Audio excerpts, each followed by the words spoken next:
So, hi everyone. We are doing a different community call today because Federico is participating in the conference in Paris.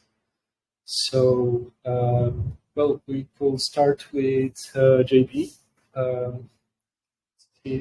don't know if JP, if you could talk now about the updates on V2. Yeah, hi everyone. So about V2, so since the last demo a couple of weeks ago, we've been mostly focused on VIA. Maybe a bit of alpha. We'll launch a developer preview of VIA officially very soon. So we are very much focused on that. And yeah, it's very strategic for V2, for the launch of V2, to have VIA ready. So it's a step. It's not an extra additional work. It's really part of the process of launching V2. Yeah. What else? I've been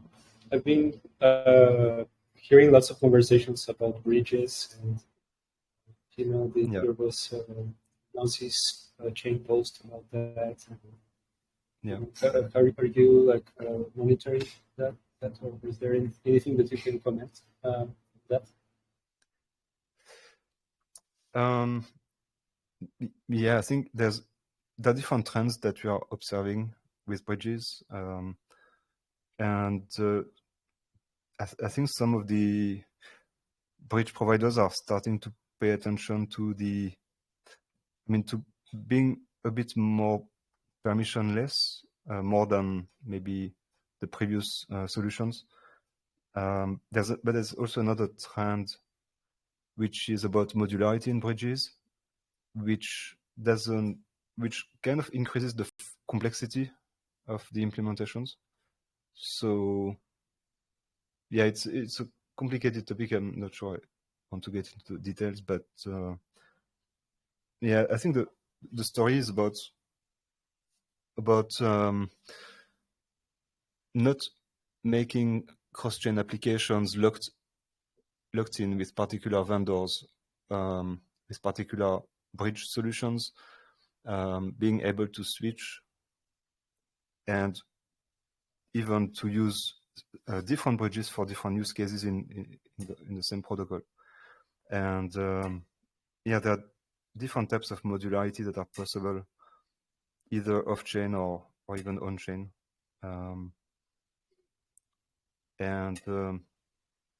Yeah, that's makes things even more sophisticated, more interesting, but it also adds complexity. So yeah, there are different trade-offs to consider, really. And so maybe that's something that we can talk on at Twitter Spaces, maybe in a couple of weeks. Yeah, I didn't want to mention it because I don't know if it's official yet. I think it's in the works. Tentatively in 2 weeks from now. Yeah. That's something else. So I believe, and there's also the possible demo for V2, right? All right. So we want to have more regular like previews of V2, and we will try to have one in early April, showing. We'll be showing this time no more command line. So we are planning to have the automation working, and yeah, more to show on the UX side. We'll probably have Wallet Connect integrated, so the wallet connection should feel more familiar to the users. And yeah, we'll probably try to show the appeal flow as well. Yeah, I think that's the scope. So I believe that lots of people come to the call to hear video. Federico always mentions that, so we need to do the same thing. So William, how are you doing? So it's to me? Yeah, I'm doing well. In terms of what I've been up to, I wrote an article about parameterization that I mentioned on a couple previous calls, but it's like done. So it'll be published whenever like the comms team decides to click publish and tweet about it. So you can all look forward to that. It goes into a lot of the like different heuristics and different sort of like things that I use when I propose parameters to the governance that I hope other people can use to sort of make broader the number of people that are participating in our parameter governance process, while still remaining like secure and keeping in mind the like the security kind of calculations that are going into these propositions that I've been making. So that should be out soon. And other than that, there may be some other blog articles in the more distant future. I'm thinking about writing an article about the some of the work we've been doing on SPTs related to the talk I gave at DevCon. I do some updates about how I see SPTs being used in juror selection processes. Thinking still about like kinds of how what we can adapt like multiple choice social choice theory when you like jurors vote between multiple discrete options that aren't binary, how that can be like handled well by the system, particularly in like a handful of different specific use cases, where we would have basically special cases of the system that we described in the yellow paper. Because now that we have V2 coming, we can have different voting systems and incentive systems in different courts. And in some courts, maybe we want like specific special cases of the multiple choice things. So we're now that that's closer, we're thinking about exactly what we want to do on that front.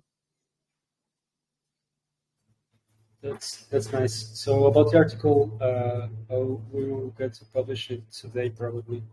And excellent. I believe there's a lot of people very curious about it because I've tried to understand the parameters, and it's really hard. And about the choices and modularity in V2, do you have there's this social social choice option, and the current one that we already know are there like other options that or these are the only two that we have planned? Yeah. So most of what we've been thinking has been in terms of these ranked choice kind of propositions. And in the yellow paper, I described several different voting systems and also several different incentive systems. And I talk about their relative trade-offs. So we'll probably, at least for sort of like general use cases, like the module you would use if you have like discrete multiple choices, will probably be based on what we have in the yellow paper, where people will rank choices, and then their voting system will like aggregate the rankings people have and put them together into a collective outcome based on sort of like traditional sort of social choice theory style voting rules. And then the incentive system will be sort of something like what we have in the yellow paper, where the question of like how much you get penalized or rewarded will depend on how high you rank the winning outcome. But there's like within that space, there are like a handful of different choices you can make, that are like detailed on like tables in the yellow paper. And moreover, when you specialize to like specific use cases that have multiple choices but also have some additional structure, then you have this question of like, okay, is this general framework good enough, or should I have something like bespoke? So for example, we've been thinking a bit about what happens if you have like a use case where you want to have like a discrete number of numerical answers, where one of the answers is it's like a freelancer small business owner dispute, say, and one of the answers is like pay Bob nothing, then others like pay Bob 100, pay Bob 200, and pay Bob 1,000. And then because you have this like structure where you can think of one answer as being sort of bigger than the others, which you don't have with like kind of generic multiple choices. If one of the answers was like give Bob 2 more weeks, that doesn't really fit into like it's not bigger or less than like pay Bob 500. But if you always have numerical answers, then like the thing that we described in the paper simplifies a lot. And we've been like thinking about and sort of probing it to make sure that if it still makes like sense, it's like still the best system, and it seems like what we had seems pretty robust there. So that's something that we think we sort of like expect those particular kinds of multiple choice questions to come up. That's something we've been thinking about. And then also, like one situation where you might have like a kind of different voting system, or at least different incentive system, that isn't just a special case of what we have in the yellow paper, are that you might, in some courts, want to have voting incentive systems that draw more from the field of peer prediction. So if you're sort of familiar with the academic literature on this, there are like two academic fields that we've drawn on really heavily for this research. There's the field of social choice theory and the field of peer prediction. And social choice theory is more about like ranking votes. People use it a lot in the context of national election. People are voting for president or prime minister or whatever. It's about like putting in people's collective outcomes into a votes into a collective response. Whereas peer prediction has been this like newer academic field that's dealt a lot with sort of what more as a Kleros-y problem, where you have people that are trying to provide honest like information about a task, kind of like Amazon Mechanical Turk kind of tasks, and you want to come up with clever incentive systems to get them to like make an effort to review the case, basically. And part of the problem with like directly applying a lot of peer prediction research into Kleros is that it can be like sensitive to collusion attacks, 51% attacks. It tends to be pretty manipulable. Like they have these like very clever systems where you can be incentivized to vote even for outcomes that like you think are very unlikely. If you like, I don't know how to describe this. Like if you have like 99% of the time, like the answer is always going to be A, but then you see B, you can design like good peer prediction systems where you'll vote for B anyway if you see the signal of B, which is something that's like really hard to incentivize in like the current Kleros system. But then the sort of trade-off for that is often has a lot to do with like manipulability and like less resistant to 51% attacks. So what we're thinking about doing for V2 of Kleros, because different courts can use different voting systems, is to have like the peer prediction kind of system in like a first round case. And then if you have an appeal, then it would go to something back more like the traditional system. And that way, like you have the 51% attack resistance when you really need it in appeals, but you can get something a little more peer prediction-y for the first round. So I hope that wasn't overly long and there's an answer. No, that's great content. Like it will be nice to we are recording this also. It will be very useful to have this recorded. So do you have like any like documentation or like a primer on this peer prediction concept, so we can that's a good question. So I have a preprint of a paper that I've been sort of gradually working its way through journal publication that has like a section in it where I talk about sort of peer prediction as it applies to Kleros. There's a draft of that paper, like an old draft on GitHub. I'm not sure if that draft contains the section that you need, but maybe, and I'll check, and maybe we can circulate something if we have like a nice document ready. And if not, like if people are interested in this, I could like write something like self-contained about these questions. Maybe another blog article.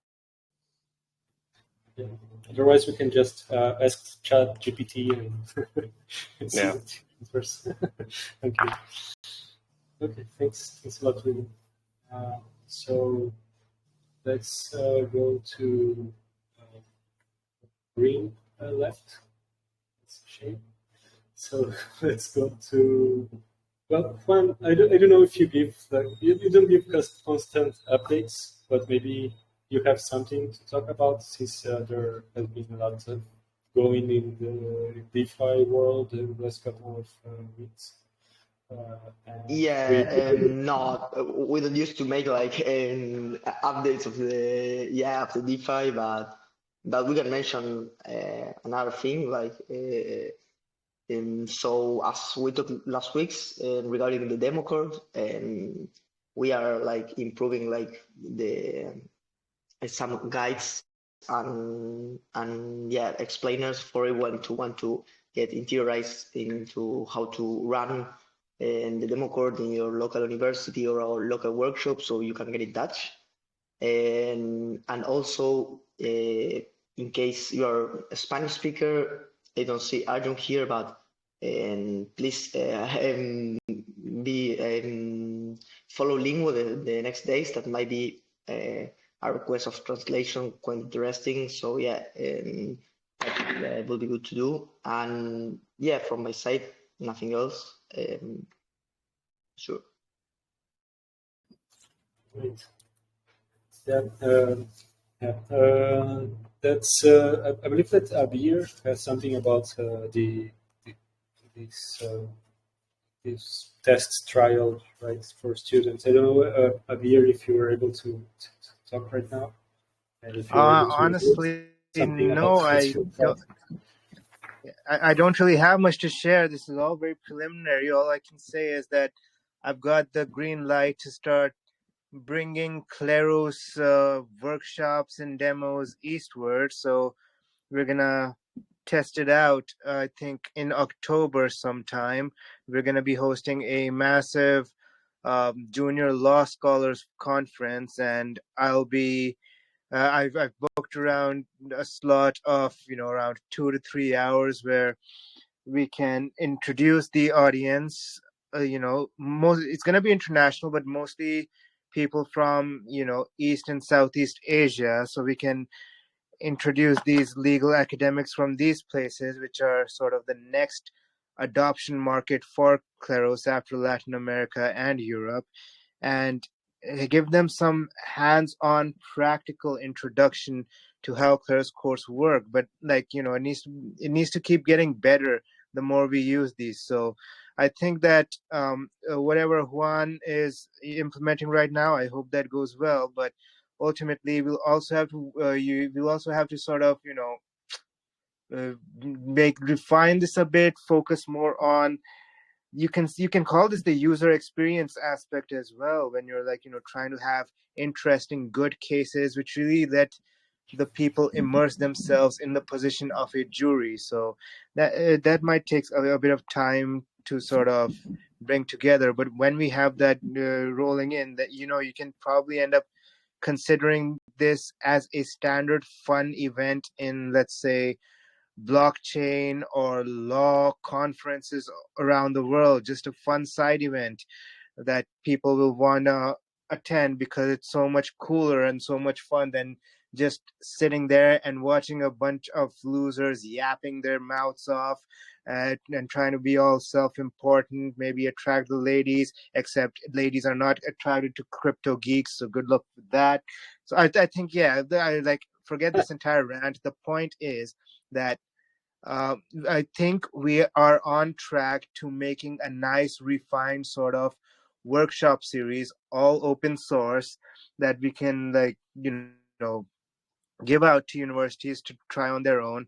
And in one way, this is a free marketing for Kleros. It's all open source. They'll not need our permission to do it to anything. They'll out of their own sort of convenience, they will be using the test nets that Kleros has provided, and if they get super interested, they will go ahead and buy PNK. So from a purely marketing angle, this is a super huge win situation. But now the thing I'm concerned with is I will be leading this workshop in October. They've entrusted full autonomy to me, but I want to make sure it goes well, and I want some actual nice stories that we can tell from this as an academic researcher.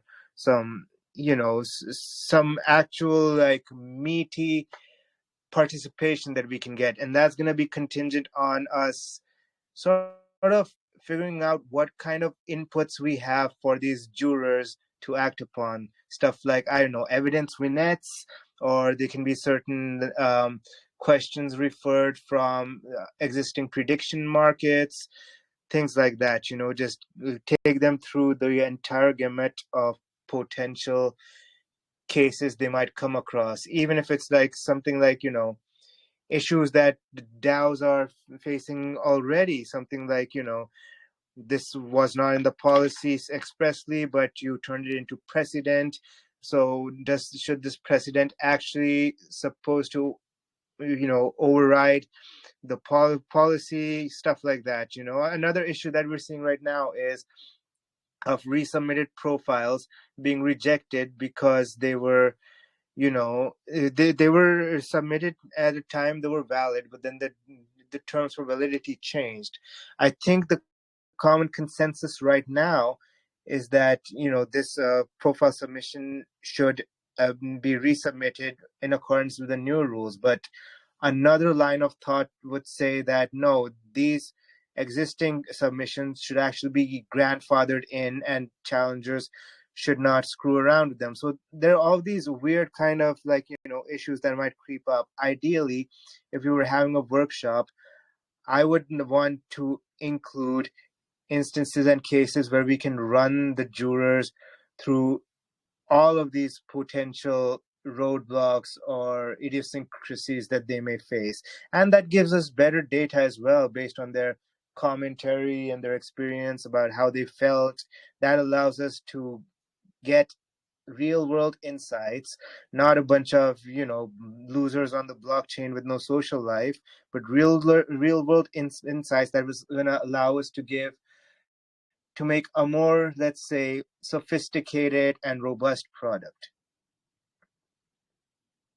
That's great. I really think that we do need more ways of testing out stuff, changes in the policy, and even like how to experiment with different parameters, and even like what William was mentioning, like if we have other ways of voting, we will probably need to test them out a lot as well. So having this influx of minds coming from law and actually studying this type of stuff, like this will be very valuable. So it's great to have, and also it's we need practice, right? We can't keep only with the theory. So that's nice that you are aligned with that as well. Yeah. So I believe Marcos is here. I don't know if you have any updates that you can share, or all your updates are secret for now, Marcos. Hey, Jim. Yeah, I'm here with the VD team. We have been working in some integrations. We have some calls with some wallets and prediction markets projects. So maybe in the future, we are going to announce some new integrations. Yeah, that's the most important things of the VD team. Yeah, I've been kind of doing some BD as well, but just basically tweeting until someone responds, and got a response from Amin Soleimi. It's one of the main developers, at least the face of Tornado Cash right now. And I don't know if you have heard, but they launched a new version of the protocol where you can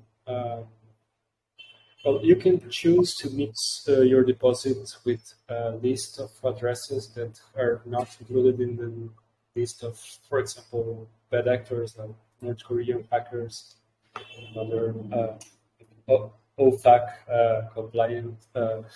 Basically, how to make Tornado Cash more friendly to regulators. And well, the list that they will be using for now is just some list compiled by experts in data analysis and analysis of the blockchain. And it will be really nice to have these lists being created by Kleros or by the mechanism that is centralized. So yeah, I've been talking about that, and also I don't know if you've seen today or yesterday, I don't remember exactly, DeFi Jama launched new extensions that checks if the URL that you're transacting with is the official URL or authorized to interact with the smart contract that you're interacting with. So it's kind of, and also it has tagged addresses. So it's kind of the same problem that you want to solve with the tag address lists and the ledger lists. So it looks like right now they are using basically a centralized list, and they compile it themselves and they share it with MetaMask and other providers. And well, it's kind of sad that is a list that it's not curated by the community. It's centralized, curated by a central person or central entity. So yeah, that's another opportunity for Kleros. Okay, so well, the announcement that we have for today, the new person that is joining Kleros is someone that you might know as Kemuro or Chotacabras. And would you like to introduce yourself, like with your various names? Okay, so my real name is Marino, so that name is fine. And I'm from Spain, and I'm the new intern developer. I am actually already involved in the B2 development, so I'm really excited about that. So yeah, I'm also, well, this week reading all the documentation and getting up to date, and yeah. Are you do you have like any particular like focus on development? You focus on front end, right? If I would remember correctly. Well, it depends. Now I will be doing a script to help testing B2 contracts. So yeah, I mean, they give me tasks. So whatever task they give me, any part of the stack. Well, it's nice to have like more hands at V2. Like just saw a message of Michael Rigby. Please bump my bags. So I believe that development can help with that a lot. And you were previously submitting lots of addresses to the tag, right? To the tag registry, right? Yeah, I still do in free time. So you're very knowledgeable about Curate and how to. Yeah, I think I'm the most active user on Curate. Well, that's nice. It's great to have you, and I remember your like conversations I had with you privately. Like you're so enthusiastic about improving Kleros, making like the difficult every block that you encounter. Now you can do something about it like internally. Yeah, and I hope exactly. you keep that enthusiasm. Yeah. Well, I will do my best. And well, about the events that we have in the coming weeks, there's well, right now Federico and Jan, Jamila are in Paris in this conference. We already have these panels with people from Assas University and Architect of the future of justice, basically, with various angles, but also, of course, discussing decentralized arbitration.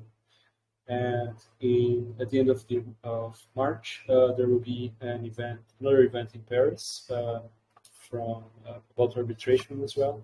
And there's an event being planned for July near UTC, also about decentralized law. And some people from Kleros will be participating in the ETH Dubai conference. I believe Emmet and Akil. So if any of you are going to Dubai, you can talk with them there. And Shotaro was at the Denver conference last week. Shotaro is not here, but well, he was discussing previously that there's a lot going on about DAOs. Well, the ETH Denver is known to be a conference where this is one of the central themes. But one of the discussions that it looks like various DAOs are having right now is that a constitution is important to frame the DAO and the scope of the DAO, and have guiding principles programmed into the code of the DAO, basically. And well, this is something that we are investigating at Kleros as well. We are putting some resources into writing a good constitution for professionality origin, and that has facing some challenges that probably lots of DAOs are encountering as well. How to make it challenges that probably the founding fathers of the United States had, but of course on a smaller scale. How to basically put the values in the Constitution, but not make it overly ossified at the start. And well, this is something that other DAOs are facing as well. So we will probably have more to share about this. And I believe that's it for me. I see that there is Lucia from the badge. It just joined the call. I don't know if you have something to share about the badge. The badge is one of the projects that is being integrated by Kleros.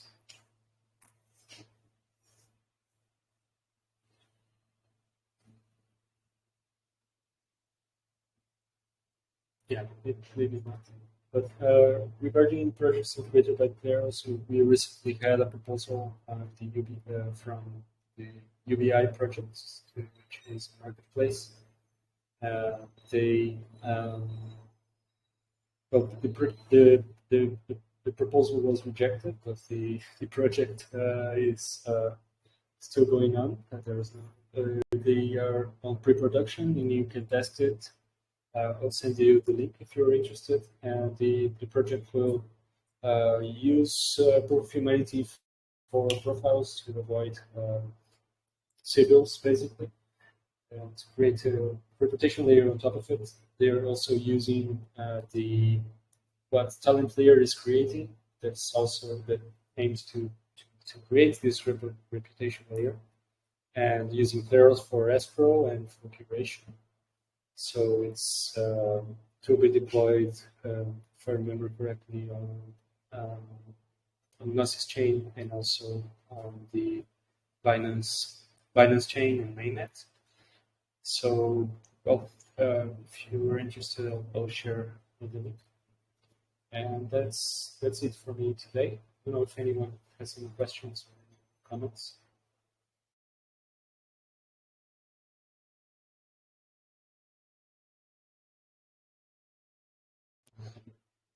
Okay, so let's keep in touch. If you want POAP, you can DM me.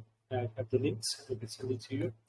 And see you tomorrow at the Twitter Spaces with Ramian and sign the legal DAO.